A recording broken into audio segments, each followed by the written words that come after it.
자, 여러분 반갑습니다.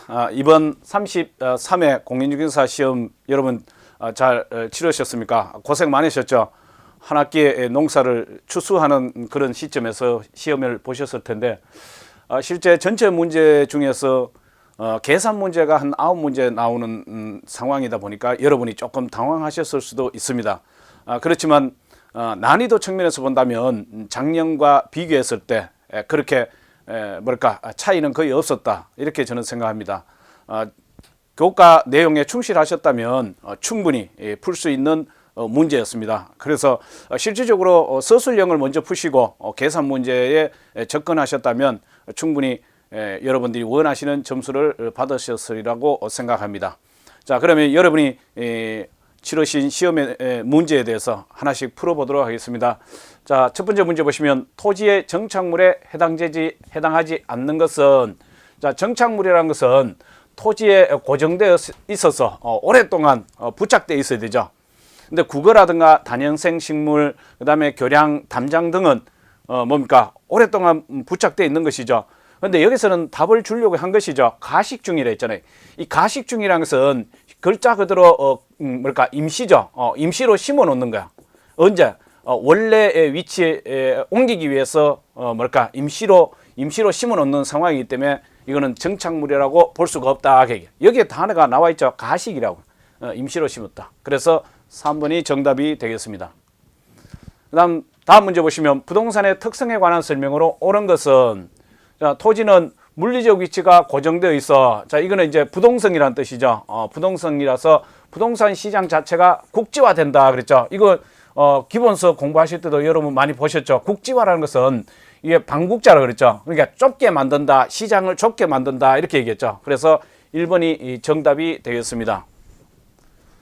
다음 문제 보시면 토지는 사용하는 상황이나 관계에 따라 다양하게 불리는 바 토지 관련 용어의 설명으로 틀린 것은, 자, 1번 도시개발 사업에 소요된 비용과 공공용지를 제외한 후 도시개발 사업 전 토지의 위치, 지목, 면적 등을 고려하여 토지 소유자에게 재분배하는 토지를 환지한다. 맞죠?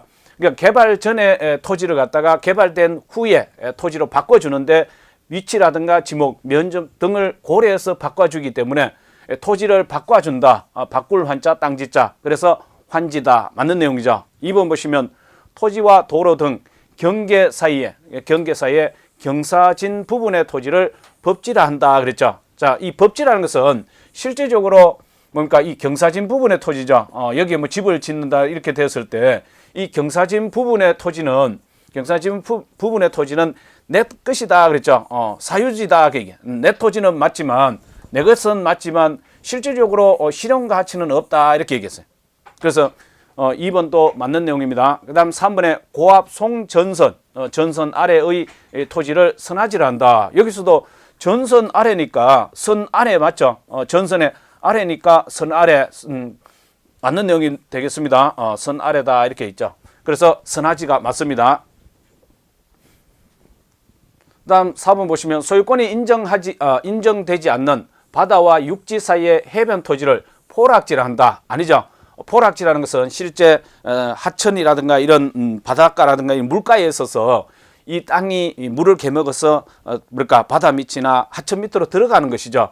바다와 소유권이 인정되지 않는 바다와 육지 사이의 해변 토지는 뭐라 그럽니까?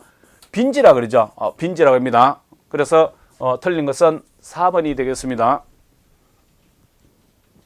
다음 문제 보시면 신규 주택 시장에서 공급을 감소시키는, 자, 공급을 감소시키는 요인입니다. 이 요인을 모두 고른 것은 단 신규 주택은 정상제이며 다른 조건은 동일합니다. 주택 가격의 하락이 기대된다. 자, 주택 가격의 하락이 기대된다. 지금은 이 부분은 가격의 하락 기대된다.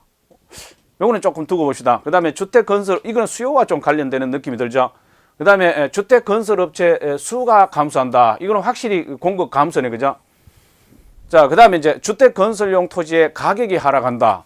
그럼 이거는 생산 요소의 가격이 떨어졌으니까 공급자의 부담이 적으니까 공급을 증가시키는 요인이 되겠죠. 공급을 증가시키는 요인이 될 것이고, 그 다음에 주택 건설에 대한 정부 보조금이 축소됐다. 건설에 대한 정부 보조금이 축소되면은 그만큼 건설에 대한 비용이 그만큼 증가하는 형태가 되겠죠. 보조금이 늘어나면 좋겠죠. 늘어나면은 증가하는데 보조금이 축소됐으니까 공급이 감소할 것입니다. 공급이 감소할 것이다. 그다음에 주택 건설 기술 개발에 따른 원가 절감, 이거는 공급이 증가되겠죠. 기본적으로 확실한 것은 니언과 리얼이 들어간 부분이 되겠죠.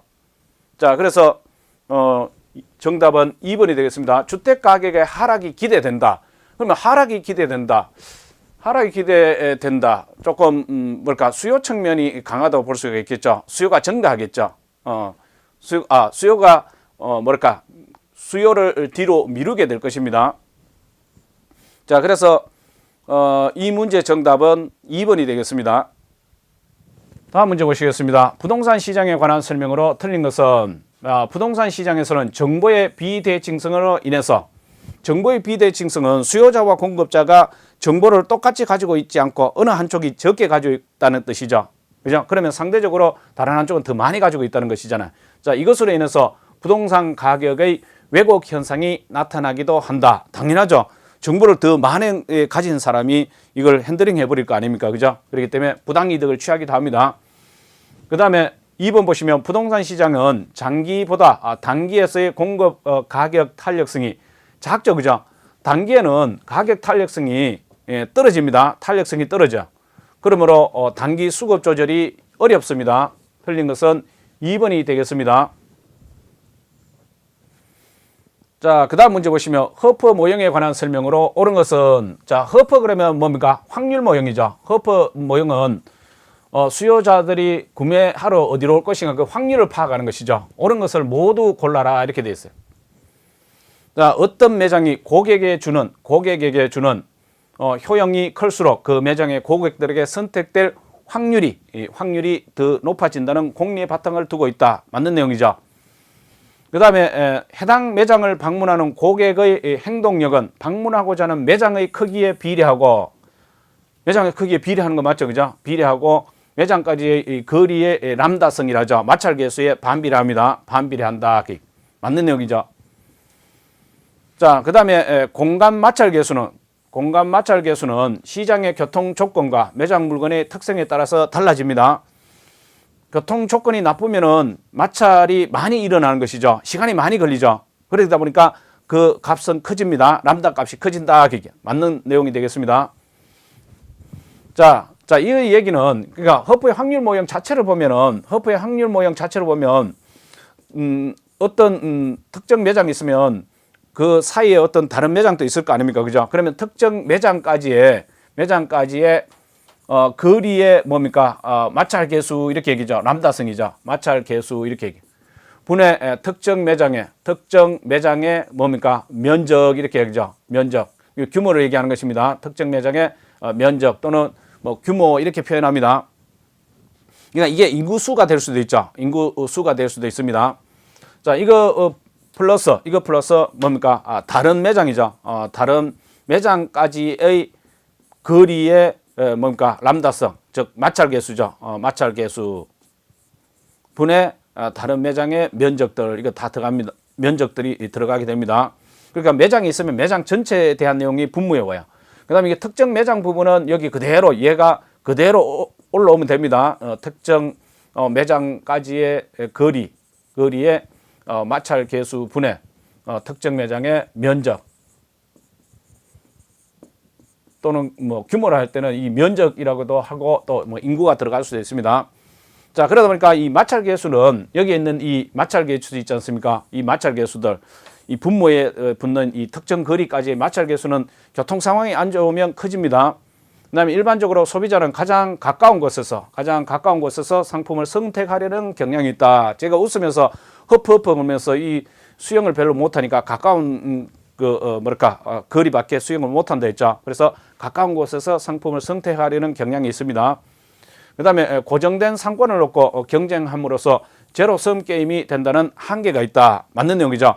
그러니까 상권이 고정되어 있는 상황에서 어떤 상가에서 이익을 본다는 것은 그 이익 부분은 결국 다른 상가에서 손해 본 걸 갖다가 자기가 이익을 취한 것이잖아. 그러면 이거 두 개를 둘을 합하게 되면 결국은 합하게 되면 합하다는 뜻이죠. 그러면 합하면은 제로가 돼버린다 그 뜻이죠. 그래서 다 맞는 내용이 되겠습니다.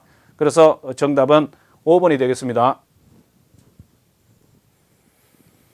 다음 문제 보시면 다음 설명에 모두 해당하는 입지 이론은 자, 인간 정주 체계의 분포 원리와 상업 입지라 했네, 그죠? 상업 입지의 계층 체계를 설명하고 있다. 상업 그러면은 계층, 고차원, 저차원 얘기 나오죠. 고차원 중심지와 저차원 중심지 이 얘기가 나옵니다. 계층이 나오죠, 그죠? 저차원이 나오죠. 그럼 이거는 크리스탈러의 중심지 이론이라는 걸 갖다가 이미 짐작할 수 있죠. 중심지 이론이라는 것을 짐작할 수 있습니다. 자, 재화의 도달 거리와 최소 요구치와의 관계를 설명하는 것으로서 최소 요구치가 재화의 도달 범위 내에 있을 때 판매자의 존속을 위한 최소한의 상권 범위가 된다. 즉 뭡니까? 중심지가 살아남는다 그 얘기죠. 중심지가 성립한다 그 얘기. 중심지가 성립하기 위한 조건이죠. 중심지가 성립하기 위해서는 이 최소 요구치보다는 최소 요구치에는 그러니까 재화의 도달 거리 안에 들어가야 된다 그 얘기죠. 재화의 도달 거리 또는 범위라 그러죠. 이 안에 들어가야 됩니다. 그러면 이거는 중심지 이론이라는 걸 이미 파악할 수 있죠. 고객의 다목적 구매 행동, 고객의 지역 간 문화적 차이를 반영하지 않았다는 비판도 있다. 그러니까 위에 있는 두 내용을 보더라도 크리스탈러의 중심지 이론이라는 걸 파악할 수가 있습니다.